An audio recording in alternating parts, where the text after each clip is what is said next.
Hey everybody, it is Prince's Friend. I am here with the first review of this week. It is for The Family's self-titled album, The Family. So it was released in August of 1985, and the story kind of goes that the time broke up. It had been kind of in shambles for a while after Jimmy Jam and Terry Lewis left, but that was finalized when Morris finally left.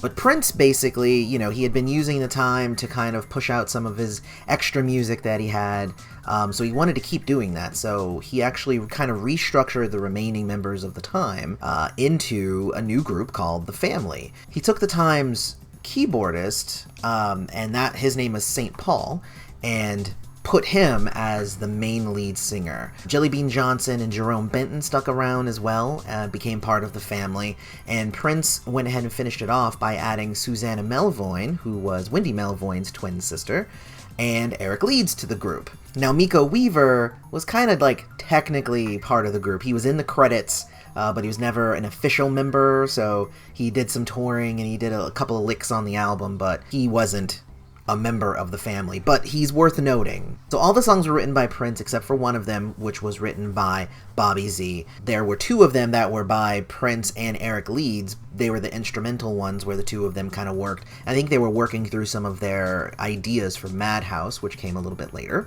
But sadly, the album was released. It didn't sell many copies. Basically, the band mostly kind of just evaporated after that. Now, when Sinead O'Connor came out with her version of Nothing Compares to You, they did reissue this album so that they could get a little bit of extra traction from, ooh, this is the band that had the original version of Nothing Compares to You. So they did get a few more sales out of that, but it kind of went away again as well. You may not know this, but the group actually did get together in 2011. Sheila E. convinced them to do a reunion for a charity show, and they got together and they were like, whoa, we really dig this. We should do this more often. So they even released a new album. They're not called The Family anymore. They're actually called F Deluxe. They actually already have an album out, so if you haven't actually seen it, you should go check it out. I may get around to eventually reviewing their 2014 album, so we'll see what happens with that. But for now, we're here to talk about the 1985 release of The Family, so let's go ahead and get into those tracks. Hot fashion is where the money goes. Hot fashion, this girl is on the way flow. She's never in a low-class world. Hot fashion, stuck up little rich girl.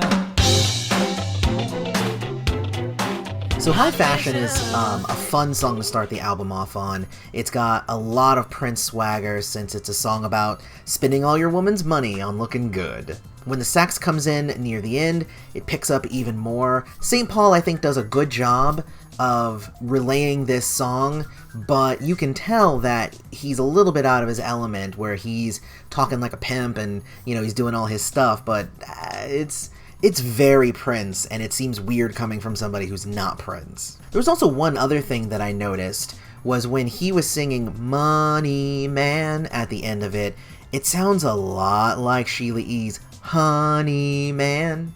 Money man, money man, Honey man, honey man. I think that adds even more credence to the idea that Honey Man was about Prince, and I didn't mean to bring Sheila E. into it, but it just struck my ear. Anyway, this was a really good song, really funky, and a little jazzy, so I liked it. I said making love. You gotta give up this shit. You should have been a little more. Darling, darling, with unity, no one could make us fall. Darling, there's mutiny. So High Fashion kind of goes right into the next song, Mutiny, pretty much seamlessly. I dig the imagery of the lyrics, how he's causing a mutiny in her body because, he's arousing her to the point where her body takes over instead of her mind. The song is really funky, and Eric Leeds on sax really brings down the house on Mutiny. The chanting in the chorus, I think it gives an extra kind of oomph to really make this a standout track on the album. Oh, Robin sings a masterpiece that lives and dies unheard. For streams of passion. Oh, some produced by two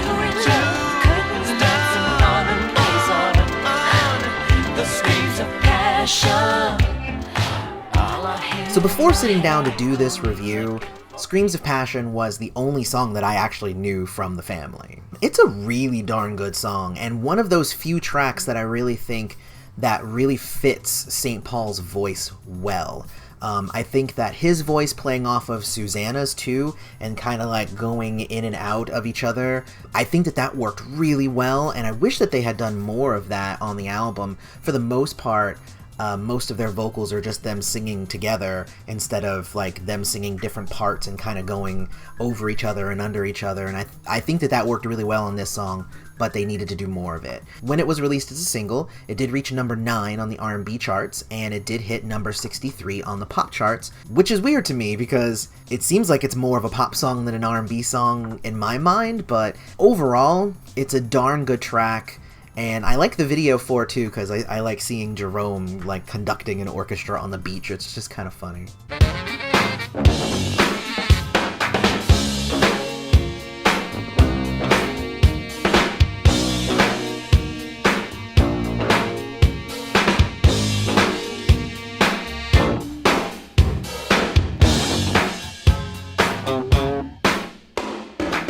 So then we get to the first of 2 instrumentals that are on this album. I could see Yes playing in like the back of like a crazy funk bar, like in a movie. I kind of want to make a movie so that I have a reason to use this track. It's like so good. There's ups and there's downs in the arrangements, and it's really, really funky. This one was written by Prince and Eric Leeds, as I said, and you can really hear clearly where each of their influences are on the track.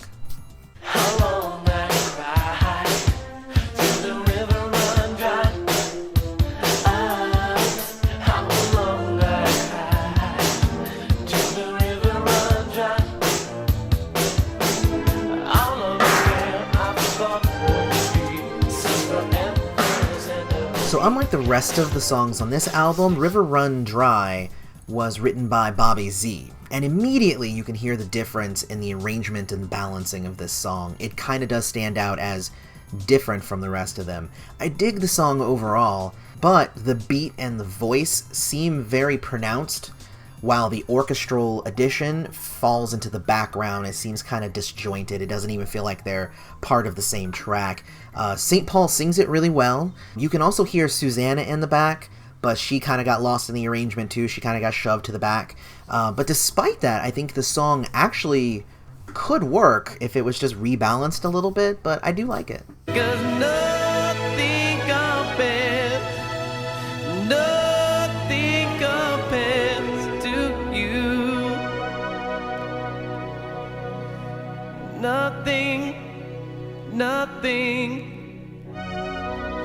It's been so lonely without So I think that I you. might like this version of Nothing Compares to You more if it was the first one that I had heard. I know that it was the first one, but it sounds almost like it's a demo of the song and not a final version. Mostly I think it's the singing in between the verses with the oh. The other versions that I've heard, it's better with instruments doing that versus the voices, because with the voices doing it, it just sounds wrong. Obviously, the song is good, or it wouldn't be one of Prince's biggest hits, but I don't know if this version is my version.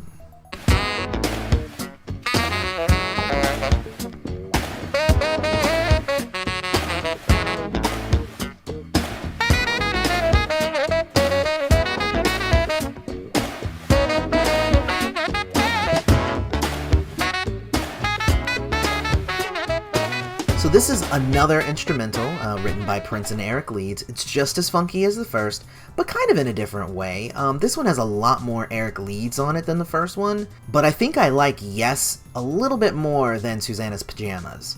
So, of course, the name is kind of funnier, though. Desire recovers our faces. It happens in curious places. Your body, it covers my tower. Ecstasy is ours. A dream of a physical evening.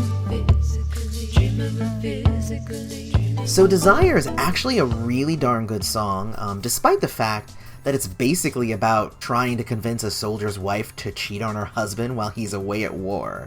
It's kind of a despicable thing if you think about it, but as a song, it's really good. The beat is kind of simple, and the sax kind of drives the song. Both St. Paul and Susannah's voices are soft but great on this track. I know I normally require kind of a huge epic song at the end of an album. You know me, I like that kind of thing.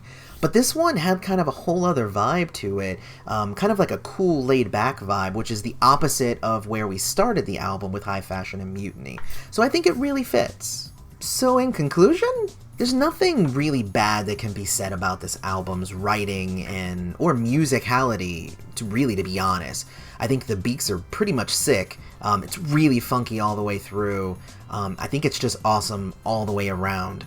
On the other hand, the majority of the tracks kind of miss that special moment because Prince obviously wrote most of these tracks for himself, and they didn't really fit St. Paul. High Fashion and Mutiny, both great songs, and they both suffer from this. Whereas songs like Screams of Passion and Desire, they're really kind of more up his alley, more popish, more new wave-ish, and they kind of fit his voice a little bit better. So listening to this, I couldn't help but just be thinking like, man, this is good, but I really wish that I had versions of this with Prince. So I went back into my catalogs of songs and demos and stuff from that I have, and there are versions of Prince singing this song, but they didn't have the production value. You know, they were kind of recorded, the sound quality's not great, that's just kind of how it is. So this is what we have. Like, we have St. Paul's versions of these as good versions. So honestly, if I had to boil this down, I think that this is a rare gem of an album, and I think that it's very good, but suffers from the material not matching the group. So I'd give this 3.5 stars out of 5.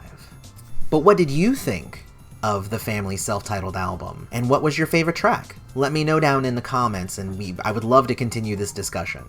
While you're at it, don't forget to check out my Facebook and my Twitter, and support the channel by going to patreon.com/princessfriend. May you live to see the dawn.